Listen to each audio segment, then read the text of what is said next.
नमस्कार दोस्तों, मैं राजेंद्र सिंह आप सभी से रूबरू होने आ गया हूँ। आज की क्लास आपने देखा होगा जो सिस्टमेटिक ढंग से आपकी चल रही है, उसमें वर्णमाला का भाग 1, भाग 2 और भाग 3 इसका अध्ययन आपने किया होगा। आज उसी श्रृंखला में आपकी अगली क्लास वर्णमाला भाग 4 की है। आप लोग देखे होंगे कि आपकी भाग 1, भाग 2, भाग 3 कितनी उपयोगी सिद्ध हुई होगी। उत्तर प्रदेश या किसी भी स्टेट के जो भी एग्ज़ाम्स हुए हैं, यहाँ तक कि यूपीपीएससी में सीसेट पार्ट के जो हिंदी के क्वेश्चंस आते हैं, वो सारे क्वेश्चंस आपको यहाँ देखने को मिले होंगे और उसका एक्सप्लेनेशन भी अपनी क्षमता के अनुसार किया गया है। यहाँ तक कि कोई भी कमी, किसी प्रकार की कोई कमी नहीं छोड़ी गई है। तो इसी श्रृंखला में आपके सामने हिंदी वर्णमाला का भाग 4, जो कि अभी आपको 5 भागों में विभक्त करके ये 125 प्रश्नों की श्रृंखला आपके सामने लाई गई है, जिसमें पूरे वर्णमाला को समेट दिया गया है। इसके बाद आपको टॉपिक वाइज एक तरफ से पूरी व्याकरण पहले आपको पढ़ाई जाएगी, फिर उसके बाद साहित्य के भाग, फिर उसके बाद काव्य शास्त्र के भाग आपके सामने धीरे धीरे करके उपस्थित होंगे। तो हम लोग चलते हैं हिंदी वर्णमाला के भाग 4 की तरफ।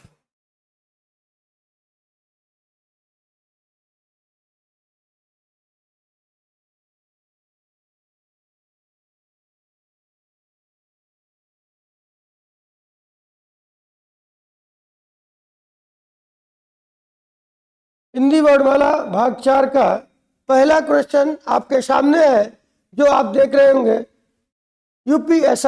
यूपीएसआई अर्थात दरोगा स्टार की 4 रखने वाले, डबल स्टार की 4 रखने वालों के लिए ये क्वेश्चन सबसे महत्वपूर्ण साबित हुआ है। तो वो हम लोग देखते हैं। पहला क्वेश्चन हमारे सामने है, ज्ञ वर्ण किस वर्णों के संयोग से बना है? ज्ञ वर्ण किस वर्ण के संयोग से बना है? तो अभी आपको बताया गया था कि ज्ञ किस प्रकार का वर्ण है। सबसे पहले तो हम ये जानेंगे कि श, त्र, ज्ञ और श्र, ये 4 आपके कैसे वर्ण होते हैं? ये 4 संयुक्त व्यंजन होते हैं। क्या होते हैं? संयुक्त व्यंजन होते हैं। संयुक्त व्यंजनों की संख्या की अगर बात की जाएगी तो संयुक्त व्यंजनों की संख्या कितनी होती है? 4 होती है। उन चारों संयुक्त व्यंजनों में से एक व्यंजन आपके सामने देखने को मिल रहा है, वो है क्या? ज्ञ। ज्ञ जो वर्ण है, अभी यहाँ पर आपको बताया गया कि श की बात करें, अगर श की बात करें तो क और श से मिलकर के बना है। त्र, त, त और र से मिलकर, ज्ञ, ज और य से मिलकर, श्र, श और र से मिलकर। ठीक है, तो बात आई, हमें जानना है कि ज और य, ज्ञ की बात कर रहा है। तो ऑप्शन देखिए, ज प्लस य, यहाँ पर आपको यहाँ भी देखने को मिल रहा है, यहाँ भी देखने को मिल रहा है और यहाँ पर भी देखने को मिल रहा है। तो आपने एक उच्चारण देखा होगा।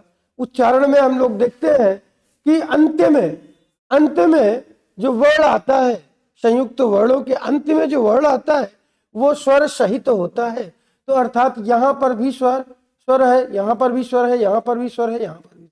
अब इसमें आपने देखा होगा कि यहाँ पर क्या है? इत्संज्ञक वर्ण का प्रयोग किया गया है। कैसे वर्ण का? इत्संज्ञक वर्ण। इत्संज्ञक वर्ण कहते किसे है? हलंत वर्ण को।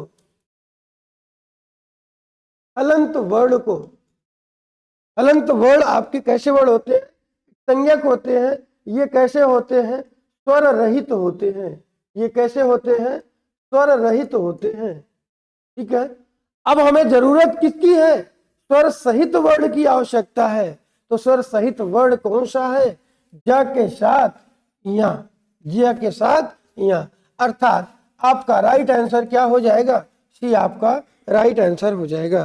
चलिए चलते हैं हम लोग अगले क्वेश्चन पर।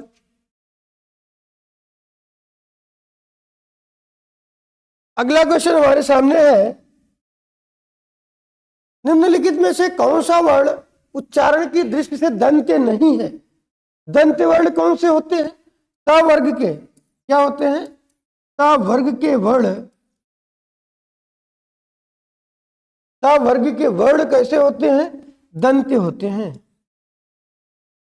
अब यहां पर देखिए त थ द ध न, अब ये नहीं की बात कर रहा है। किसकी बात कर रहा है? नहीं की बात कर रहा है। तो नहीं कौन सा है? तो त भी, त तो पहला वर्ण है ये, त थ द ध न, ये पंचम वर्ण है। इसका त वर्ग का पंचम वर्ण है। त थ द कैसा है? चतुर्थ वर्ण है। कैसा है? चतुर्थ वर्ण है।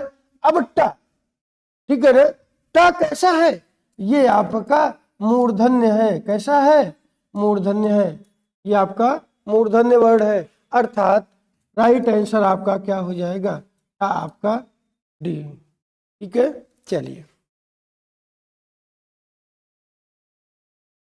अगला क्वेश्चन आपके सामने, अभी आपने पिछले क्वेश्चन में देखा है, पहला ही क्वेश्चन था। तो श ध्वनि किसके अंतर्गत आती है? श ध्वनि किसके अंतर्गत आती है? अभी आपको बताया गया था कि श, त्र, ज्ञ और श्र, श, त्र, ज्ञ और श्र, ये कैसे होते हैं? संयुक्त व्यंजन होते हैं। कैसे होते हैं? संयुक्त व्यंजन होते हैं। संयुक्त व्यंजन होते हैं। अब संयुक्त व्यंजन होते हैं तो बात किसकी कर रहा है? वो बात कर रहा है श की।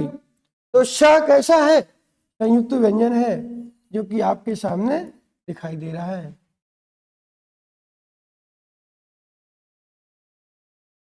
अगला क्वेश्चन आपके सामने है, अघोष वर्ण कौन सा है?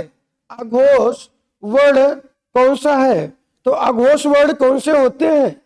पहले, दूसरे और तीनों प्रकार के श। कौन कौन से वर्गों के?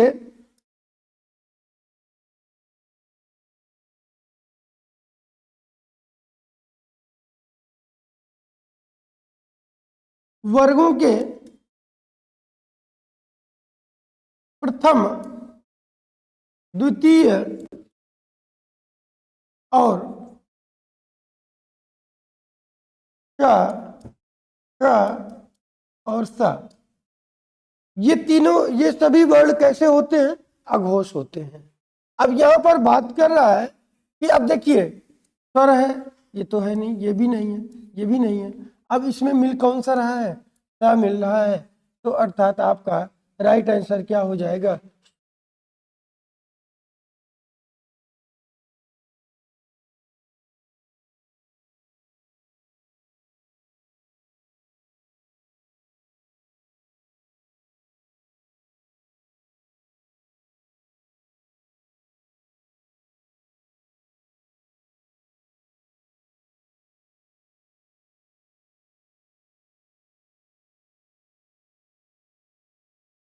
अगला क्वेश्चन है, निम्नलिखित में से किसे हिंदी की मानक वर्णमाला में स्थान नहीं दिया गया है? ठीक है ना, तो निम्नलिखित में से किसे हिंदी वर्णमाला में स्थान नहीं दिया गया है?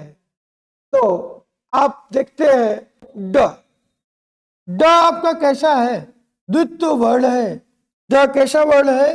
द्वित्व वर्ण है। ठीक है ना, और दूसरी चीज श्री, श में री लगा, श्रा में री लगाएंगे, वो तो है ही है।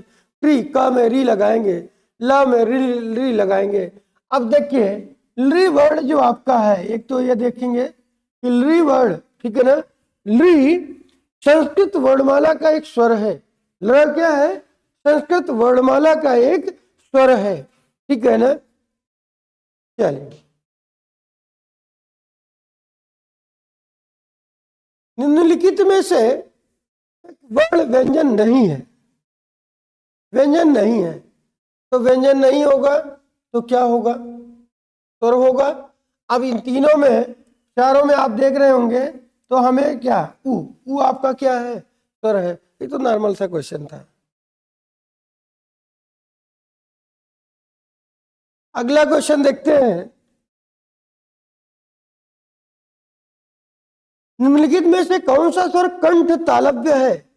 ठीक है ना, कंठ और तालु से बोले जाने वाला है। तो तालु से, पहली चीज तो कंठ और तालु की बात कर रहा है। किसकी बात कर रहा है? कंठ और तालु की बात कर रहा है, अर्थात कंठ प्लस तालु। बात समझ में आ रही है? तो कंठ और तालु की अगर बात कर रहा है तो कंठ, तो दोनों प्रकार के वर्ण आएंगे। अब कंठ से बोला जाता है। अब यहां पर आप देख रहे होंगे स्वर, स्वर की बात कर रहा है तो स्वर को देखेंगे तो अकु विसर्जनीय नाम कंठा आपको बताया गया है। क वर्ग ह, ये सब किससे बोले जाते हैं? कंठ से बोले जाते हैं। इचु यशा नाम तालु, इचु यशा नाम तालु। अब आप देखेंगे तो वर्ण, स्वर वर्ण आया कौन सा? अ आपका कंठ से और ई आपका तालु से। ठीक है, चलिए तो आ प्लस ई। अब बात करेंगे कि आ प्लस ई। अब ये संयुक्त जो स्वर बनेगा, क्या बनेगा? ये संयुक्त स्वर बनेगा, संयुक्त स्वर बनेगा। तो संयुक्त स्वर कौन कौन से होते हैं? आई और औ। ठीक है ना, ये चार आपके संयुक्त स्वर होते हैं। अब आ के साथ ई का मेल कराएंगे तो क्या बनेगा? ए बन जाता है। आ के साथ ई का मेल कराएंगे तो ए बन जाता है, और आ के साथ ऊ का मेल कराएंगे तो क्या बन जाएगा? ओ बन जाएगा। ठीक है ना। तो अब यहां पर लेकिन बात वो किसकी कर रहा है? तालु की कर रहा है, कंठ और तालु। ठीक है ना।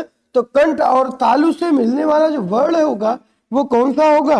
वो हमारा होगा अ प्लस ई। अ प्लस ई से मिल करके क्या होंगे? ए बनते हैं। इसलिए आपका राइट आंसर हो जाएगा क्या? ए, ऑप्शन नंबर डी।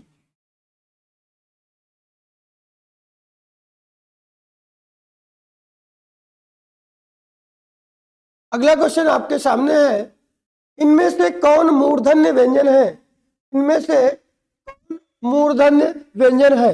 तो तीनों पार्ट में, जो आपके वर्णमाला के तीनों पार्ट आपके सामने प्रस्तुत किए गए हैं, उसमें आपने देखा होगा कि उच्चारण स्थान की चर्चा लगभग हर पार्ट में की गई होगी।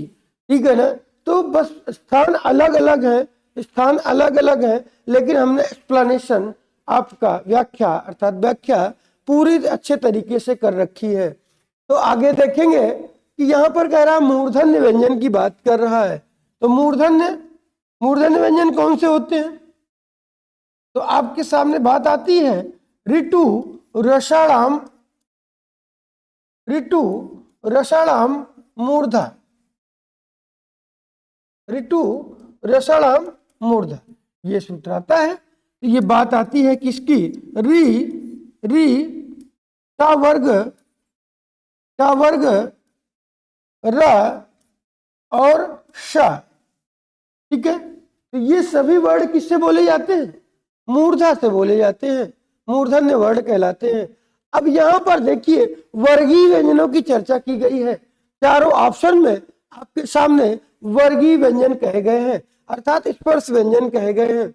स्पर्श व्यंजनों को आपने देखा होगा कि 5 भागों में बांटा गया है। ये सारी चीजें अभी हम जब आपको टॉपिक पढ़ाएंगे तो उसमें एक एक टॉपिक, एक एक बिंदु एकदम अच्छे तरीके से आपको एक एक लाइन बताई जाएगी। उसमें आप देख रहे होंगे। अब ट वर्ग, यहाँ पर बात आई है क्वेश्चन के अकॉर्डिंग कि मूर्धन्य व्यंजन की बात करना है। तो मूर्धन्य व्यंजन की अगर बात करें तो ट वर्ग आपके मूर्धन्य होते हैं। ठीक है ना। तो अब ट, ठ, ड, ढ, तो ड और ढ क्या आया? ड और ढ, ड और ढ आपके कैसे होंगे? मूर्धन्य व्यंजन होंगे। अब ये प फ की बात करता है, अगर बात करें उपु पद्मानिया नाम ओष्ठो, ओष्ठ से बोले यानी, ठीक है ना। अब च छ ज झ क्या वर्ग का है, तो इचु यशा नाम तालु, तालु से बोले जाएंगे। ये आपका क्या हो गया, ये आपका मूर्धन्य हो गया, मूर्धा से बोला जाता है, ठीक है ना।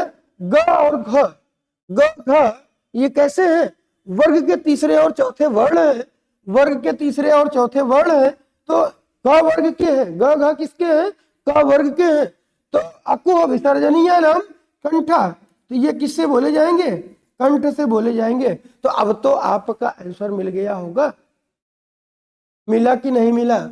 अब देखिए आपके सामने आपका आंसर आ गया है, आपके सामने आपका आंसर क्या है, मूर्धन्य, मूर्धन्य डा और ढ। राइट आंसर आपका क्या हो जाएगा, डा और ढ।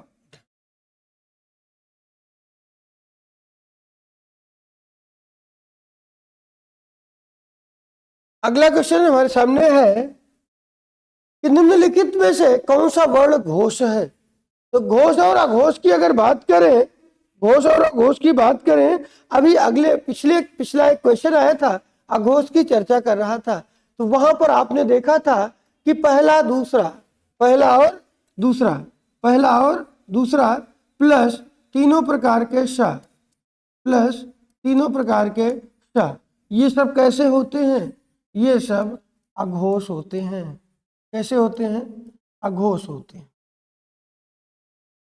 अब बात कर रहा है कि यहां पर घोष की चर्चा कर रहा है, वो आपसे पूछ रहा है कि कौन सा वर्ण घोष है। अब इसमें देखिए कि पहला दूसरा प, प आपका पहला वर्ण है, पहला वर्ण है, ठीक है ना। और द, प फ, फ आपका दूसरा वर्ण है। अब पहला और दूसरा, पहले और दूसरे कैसे होते हैं, अघोष होते हैं।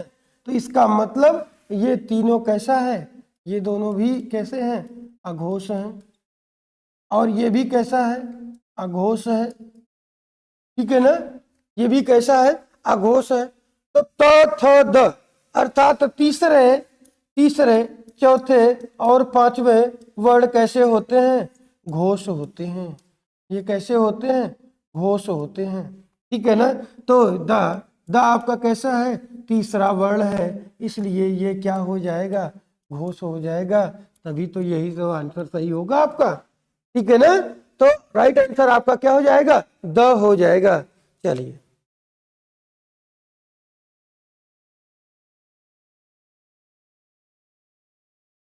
जिन शब्दों के अंत में आ आता है, जिन शब्दों के अंत में आ आता है उन्हें क्या कहते हैं, जिन शब्दों के अंत में आ आता है उन्हें क्या कहते हैं।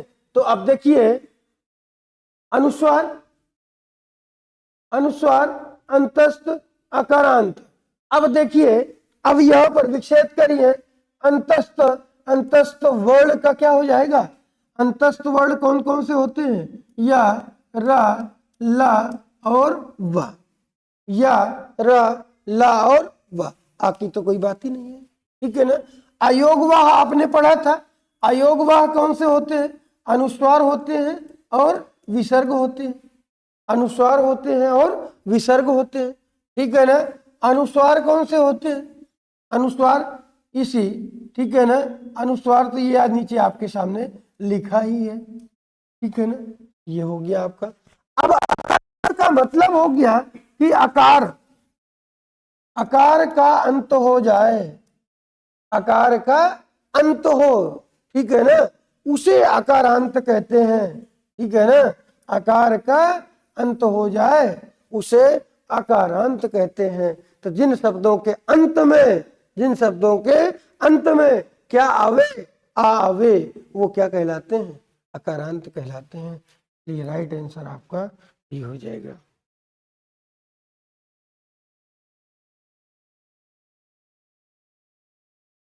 निम्नलिखित में से ओष्ठ ध्वनि है, निम्नलिखित में से ओष्ठ ध्वनि है, ठीक है ना।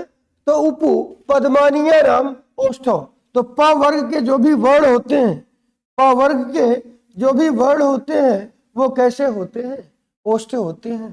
तो ये फ जो है प वर्ग का वर्ड है, फ जो है प वर्ग का वर्ड है, इसलिए ये कैसा हो जाएगा, ओष्ठ हो जाएगा। ये कैसा हो जाएगा, ओष्ठ हो जाएगा।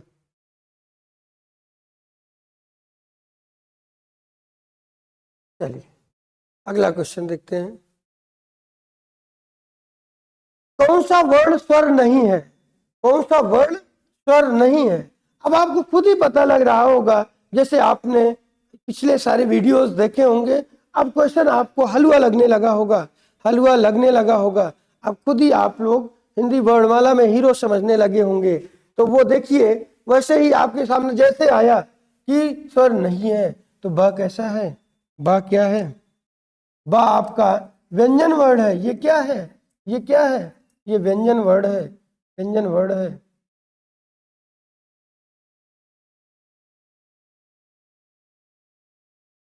ठीक है ना, तो राइट आंसर आपका ब हो जाएगा। हिंदी भाषा में मूलतः वर्णों की संख्या कितनी होती है। तो हिंदी भाषा में आपने देखा था कि 52 वर्ड होते हैं, 52 वर्ड होते हैं, जिसमें से आपने जोड़ा था 51, 11 प्लस 41 बराबर कितने, 52। अभी सारी चीजें आपको अगले टॉपिक में जब टॉपिक वाइज पढ़ाएंगे तो एक एक बिंदु, एक एक लाइन, एक एक अक्षर, एक एक क्वेश्चन, आप कहीं भी जाओगे, किसी भी एग्जाम में बैठोगे तो आपको ऐसा नहीं लगेगा कि ये मैंने नहीं पढ़ा है, क्योंकि आप किसके साथ हो ये पता होना चाहिए आपको कि आप श्री विद्या क्लासेस के साथ हैं। तो यहाँ पर आपको कभी कोई चीजें ऐसी नहीं देखने को मिलेगी कि यहाँ पर आपको न पढ़ाई गई हो। अगला क्वेश्चन आपके सामने है कि देवनागरी लिपि का प्रयोग सर्वप्रथम किस राज्य में हुआ माना जाता है। तो नॉर्मल सा क्वेश्चन है, लेकिन आप देख रहे होंगे कितने बड़े एग्जाम में पूछा गया है। ठीक है ना, जैसे हम भाषा लिपि, भाषा एवं लिपि की तरफ बढ़ेंगे, अब धीरे धीरे उसी तरफ हम लोगों को बढ़ना है। तो भाषा और लिपि की तरफ बढ़ेंगे तो देवनागरी लिपि सबसे पहले कहाँ पर मानी गई थी, सर्वप्रथम किस राज्य में माना जाता है। इसका प्रयोग सबसे पहले गुजरात राज्य में माना गया है, इसका प्रयोग सर्वप्रथम गुजरात राज्य में माना जाता है। तो अब बात करें अगर कि गुजरात राज्य में ये सबसे पहले हमें कहाँ देखने को मिली थी, तो गुजरात राज्य के एक शिलालेख में अब इतिहास पढ़े होंगे तो अब ये गुजरात राज्य के जयभट्ट, इसके जयभट्ट के शिलालेख में,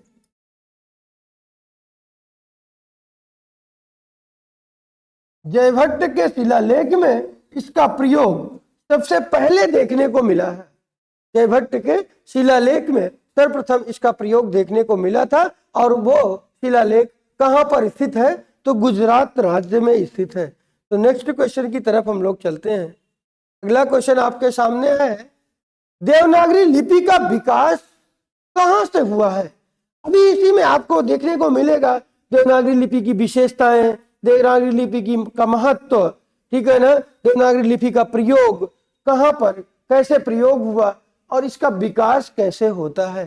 तो देवनागरी लिपि किसकी लिपि है। तो सबसे पहली बात अगर बात करें तो देवनागरी जो लिपि है वो किस भाषा की है, सबसे इंपॉर्टेंट क्वेश्चन है।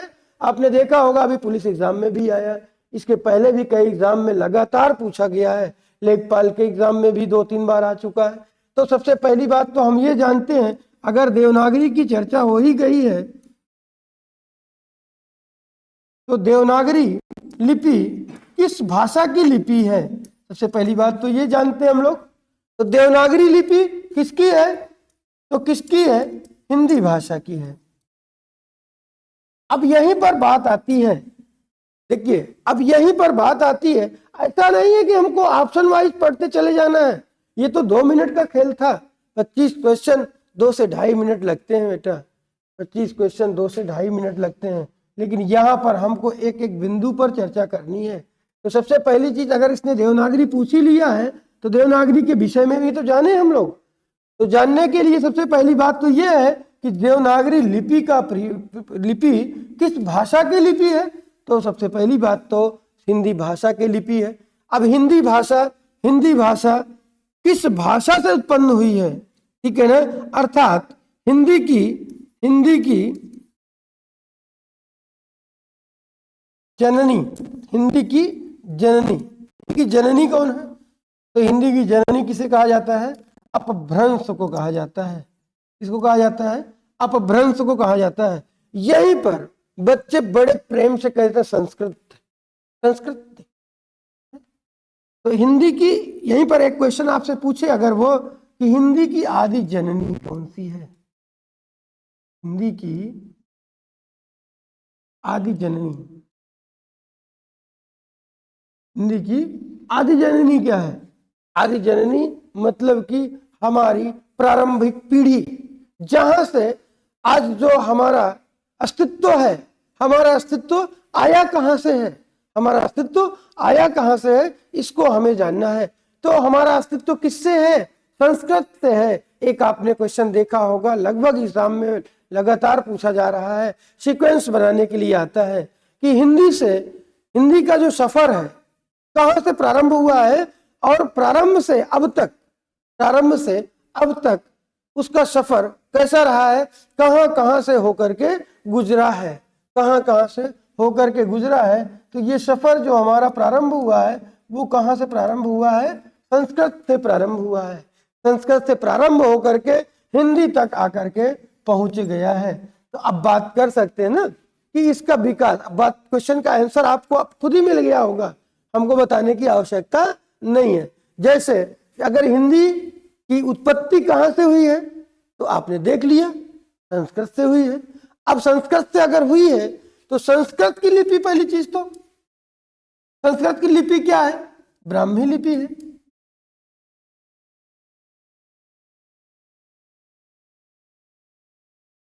संस्कृत की लिपि क्या है? ब्राह्मी लिपि है। अगर ब्राह्मी लिपि संस्कृत की है तो वही तो वो पूछ रहा है कि देवनागरी लिपि का विकास किस लिपि से हुआ है, ठीक है ना? किससे हुआ है? ब्राह्मी लिपि से हुआ है। तो आंसर आपके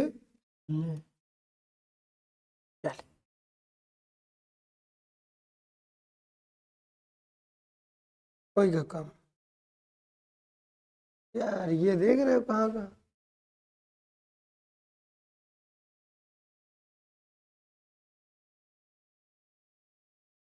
अगला क्वेश्चन,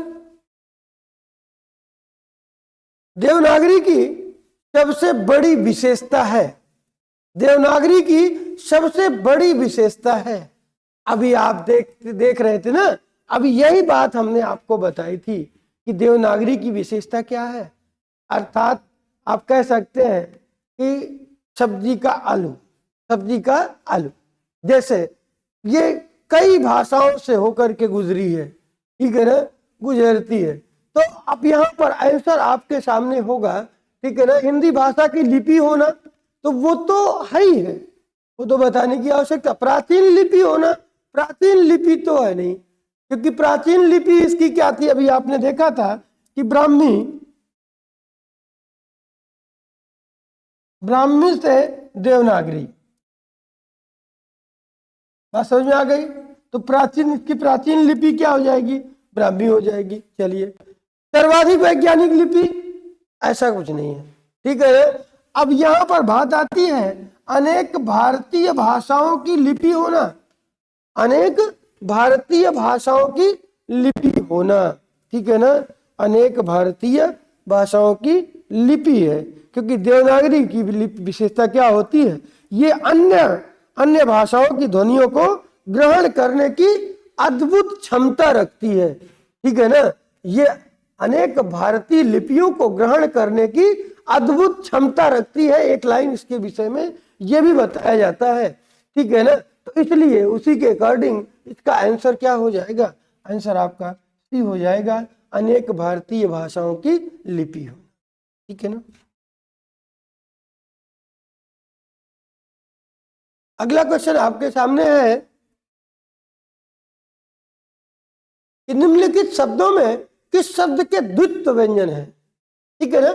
अब देखिए, द्वित्व और द्वित्व, द्वित्व और द्वित्व दो शब्द मिलते हैं आपको।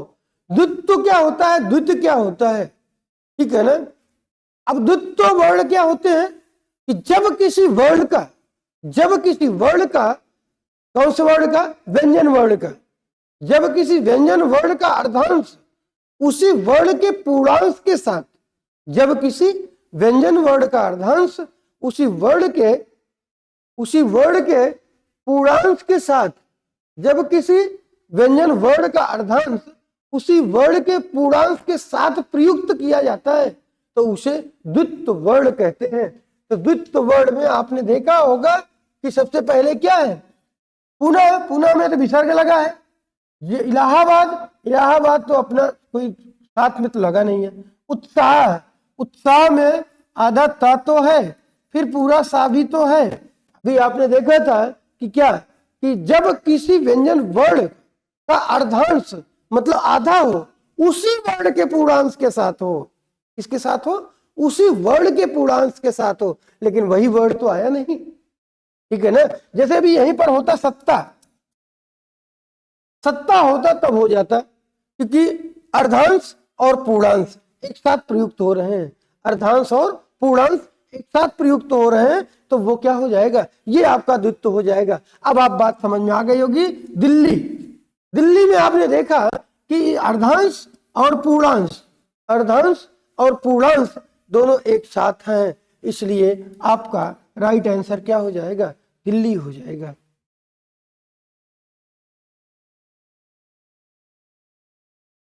अगला क्वेश्चन आपके सामने है कि तालव्य व्यंजन है।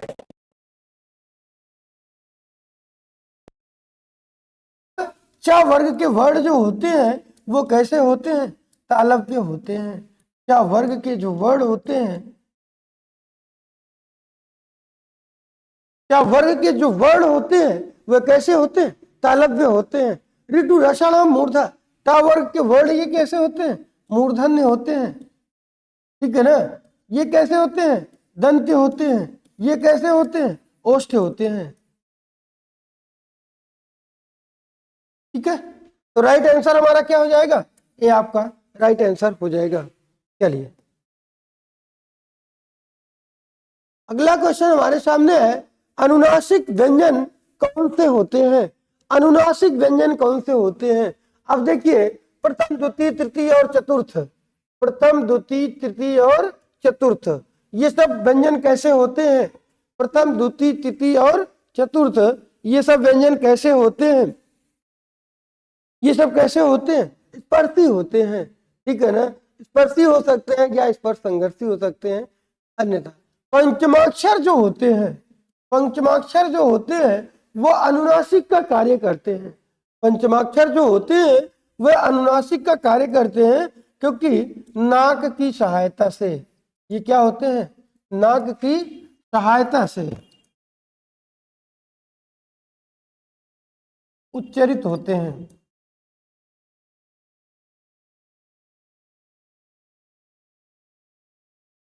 नाक की सहायता से उच्चरित होने वाले नासिक के वर्ण कहलाते हैं, वही आपके क्या हो जाते हैं, अनुनासिक हो जाते हैं। अर्थात वर्ग के जो पंचमाक्षर होंगे, वर्ग के जो पंचमाक्षर होंगे वह सभी कैसे, जैसे अभी हमने बताया था कि केवल उत्तर प्रदेश ही नहीं, केवल उत्तर प्रदेश ही नहीं, अन्य राज्यों में भी आपके लिए ये वीडियो बहुत ही महत्वपूर्ण है। तो उसके लिए आप देख रहे होंगे कि बिहार पुलिस की एसआई में, बिहार सब इंस्पेक्टर में भी ये क्या किया गया है, ये क्वेश्चन।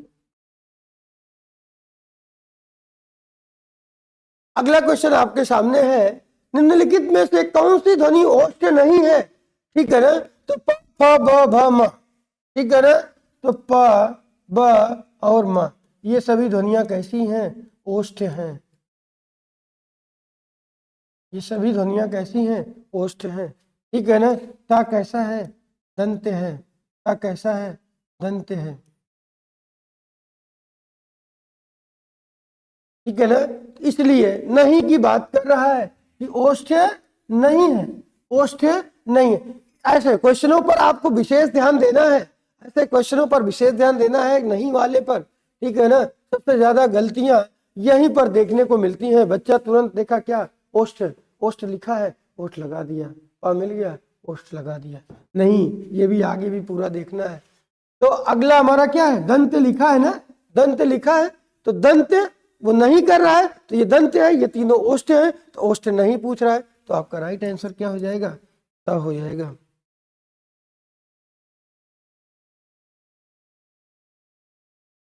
अनुनासिक का संबंध होता है, ठीक है ना। अभी जस्ट आपको बताया गया था कि नाक की सहायता से बोले जाने वाले वर्णों को अनुनासिक बोलते हैं। अब बोलेगा कौन, बोलेगा तो मुख ही ना, बोलेगा कौन, बोलेगा तो मुख ही ना। तो मुख और नाक, मुख और नाक दोनों की सहायता से बोले जाने वाले वर्ण, मुख और नाक दोनों की सहायता से बोले जाने वाले वर्ण वो क्या कहलाते हैं, ठीक है ना, नासिक, अनुनासिक कहलाते हैं, ठीक है ना, अनुनासिक कहलाते हैं।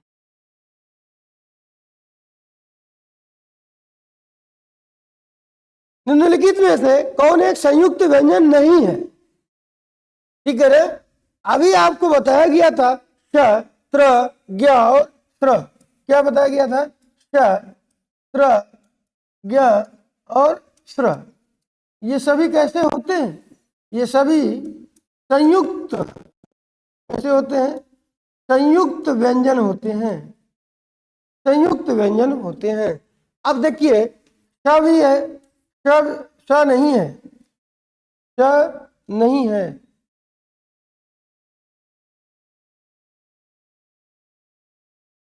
ठीक है ना, त्र भी है और ज्ञ भी है, तो है कौन सा नहीं, है कौन सा नहीं, तो नहीं है हमारा क्या, श।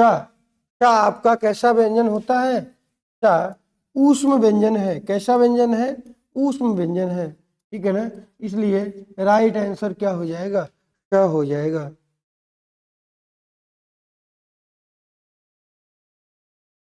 अगला क्वेश्चन क्या है, अगला क्वेश्चन, निम्नलिखित में से कौन घोष वर्ण है। तो अभी घोष और अघोष की चर्चा हुई थी, तो अघोष वर्ण कौन से होते हैं, पहले, दूसरे और तीनों प्रकार के श, ठीक है ना। ये कैसे होते हैं, अघोष होते हैं।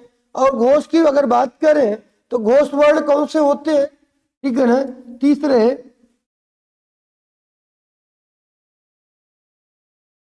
तीसरे, चौथे और पांचवें, तीसरे, चौथे और घोष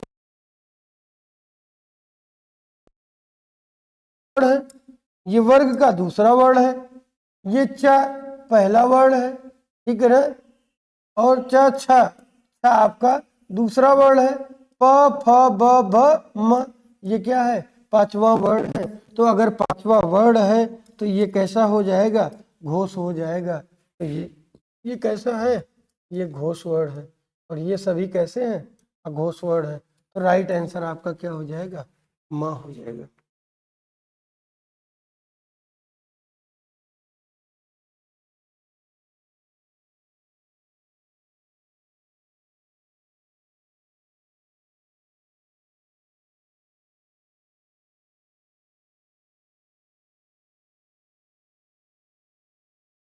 अगला क्वेश्चन आया है कि य र ल व, य र ल व किस वर्ग के व्यंजन है, किस वर्ग के व्यंजन है। तो ये कैसे है, ये कैसे है, ओष्ठ भी नहीं है, ठीक है ना, ये प वर्ग होते हैं, ठीक है ना, ऊष्म, ऊष्म शाखा शाह होता है, शाखा सा होता है, ठीक है ना, अंतस्थ या रा ला वा होता है, तालव्य, ठीक है ना, क्या वर्ग होता है। अब बात समझ में आ गई होगी कि यह र ल व कैसा है, अंतस्थ व्यंजन है, यह र ल व अंतस्थ व्यंजन है। इसलिए राइट आंसर आपका क्या हो जाएगा, अंतस्थ हो जाएगा।